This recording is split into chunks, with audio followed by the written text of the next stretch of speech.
appreciate those kind words from the fellow I believe will be your next governor. We'll have a little more to say about that in a minute. Vince, I appreciate it. I've been in office all of 8 months. As we say in Kentucky, I've got to be really careful not to be the dog that overran the rabbit. But I am interested in serving my state, and you're probably wondering, what is the state auditor from Kentucky doing here? My goodness, we've heard from a couple of guys who ran for president, may very well be president. You've heard from a senior staffer to Barack Obama. You've heard from your outstanding state former governor. What in the world is the taxpayer watchdog from Kentucky doing in front of the South Carolina delegation? Well, one, I would point out to you that it's my job as the state auditor to make sure that we catch all the crooks, that everybody who's wasted your money is held accountable. And it's pretty clear, watching the hijinks of this crowd you have in your state capital, that y'all need one of me.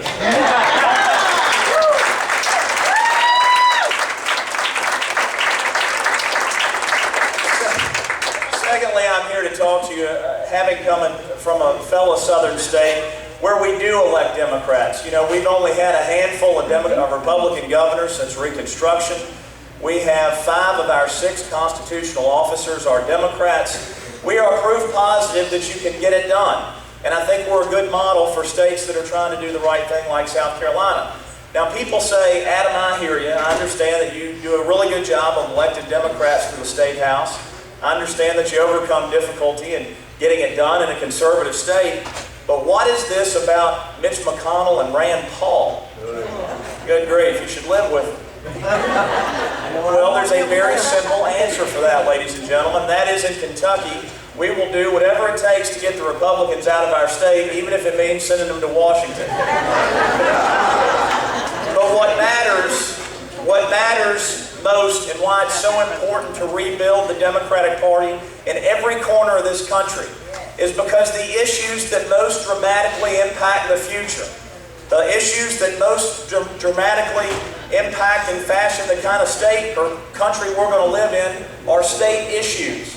I would tell you there's nothing more important than educating a kid, making sure they get a world-class education. Because in a global economy where you're in a competition for talent, there is no such thing as a throwaway kid. Am I right, Governor Raleigh? But what I also know is that we Democrats often have a flaw, and that's that we want to win every argument.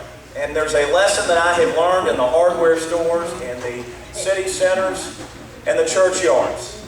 And that is, people don't care how much you know until they know how much you care. And that's why we Democrats have talk from the heart. We have to talk about our values, because at the end of the day, I assure you that it is our party, the Democratic Party, that are the value voters in America. And let me point to you why this is so important. If I seem passionate about it, it's because I am. Folks, I was born in rural Kentucky to a mother 2 months shy of her 17th birthday. My dad is a farmer. And if we evaluated people based on where they will end up in life by where they started, nobody would have ever predicted that I'd be in high office in Kentucky, much less have the opportunity to speak to folks like you who are doing it right. But you know what? This is America. This is a place where potential is more important than position. And don't you ever forget for a minute that the Democratic Party is the party of potential.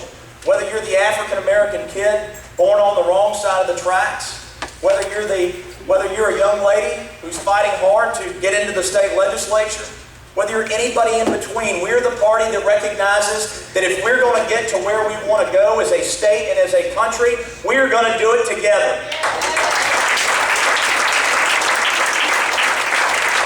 So let's have it out.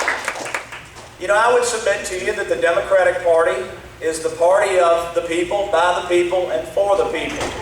We are opposed by a party that is the party of the few, by the few, and not for you. And that's the message we've got to take this fall, not just in making sure we retain the White House, but it's what we need to make sure that when your ticket's led by Vince Shaheen a couple of years from now, that you take back the State House. Because folks, the things that matter happen at the state level. The way we educate our children, the way we make sure that the greatest generation, a generation that earned the right to age and dignity, on the battlefields and the factories and the farms. It falls to state government to make sure that we've got that social safety net in place. It falls to state government to make sure that we preserve the environment for the next generation. It falls to state government to make sure that there is the equality of opportunity for us all. We just can't keep going on like we've been going on. You've got to make sure that all those kids in South Carolina who never had a chance get that chance. And the way you're going to do that is by fighting for the Democratic Party, the best, the oldest political party in the world, the political party that has always been on the side of those who haven't yet gotten their chance. Now, you got a lot of work to do. I probably see more of Nikki Haley than y'all do. She's on C-SPAN a lot. But in a state that's hurting, much like mine, Vince, I think it's pretty clear that you ought to have a governor who has a jobs agenda that is more ambitious than getting her daughter hired at the shop in the cabinet. We need a governing agenda to take South Carolina, to take Kentucky forward, to take the rest of the country forward with it. And we heard last night one of my heroes, Bill Clinton. How about Bill Clinton? Good. Brother can preach. And he was preaching the truth last night. And one thing that occurred to me is that he's the fellow who built the bridge to the 21st century. But in the 21st century, it's going to fall to all of us to be the generation that builds ladders. Because that's what it's about. It's about making sure that the infrastructure in place, world-class education, affordable health care, opportunity for everybody. It's about making sure that the ladders are in place to make sure that everybody who wants to move up can.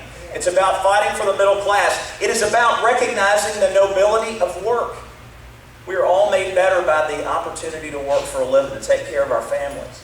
But the problem is we have a system in which the deck is stacked against regular working folks.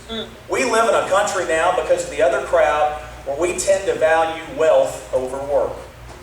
And I was raised to believe that the measure of a man or a woman is how well they meet their obligations to their families, not how healthy their bottom line is.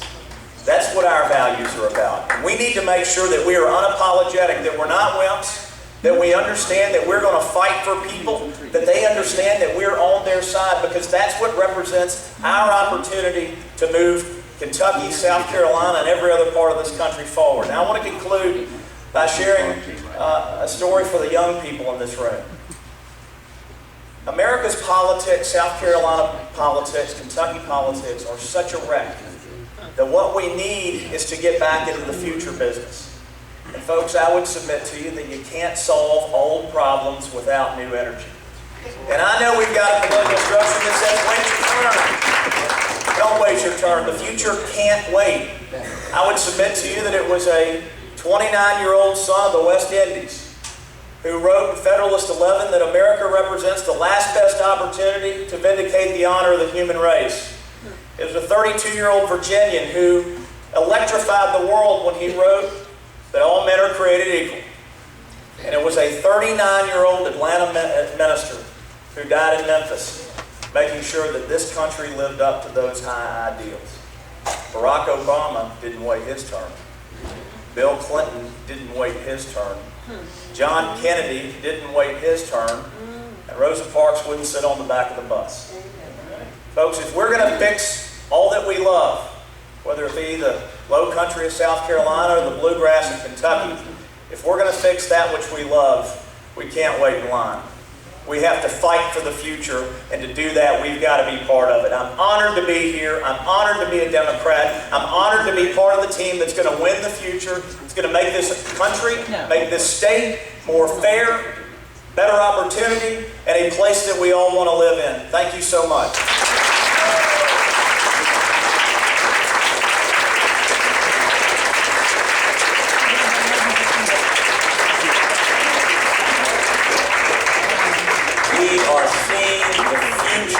Of our party and this country from this podium this week. This is a young man you're going to hear a lot from and see a lot from in the coming years.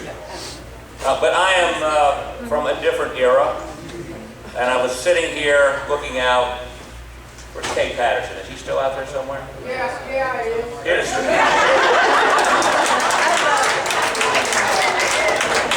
And I can remember a Sunday in 1986 that I went to church with a much younger Kay Patterson. Around this way, I don't need The Reverend C.J. Whitaker's church in Greenview, South Carolina. I was running for county council in the Democratic primary, and I won. And we're getting ready to go to the general election, and I was there again with Reverend Whitaker to tell his congregation that I was okay. Reverend Whitaker said to me, he said, I can't be partisan about this. I cannot endorse Republican Democrats or Republicans or a church. He said, but come to my church and you'll feel the love. So I went with Kay. And Reverend Whitaker got up on the front of the congregation, on the pulpit. He said, ladies and gentlemen, I cannot tell you how to vote on Tuesday. But I will tell you, Jesus didn't ride no elephant into Jerusalem.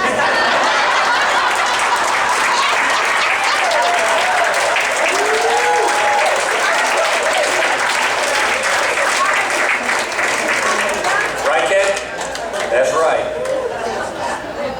So, things have changed, and the state has changed. We have more congressional districts this year, and we have a dynamic candidate in the 7th Congressional District who's come here this morning to speak to you.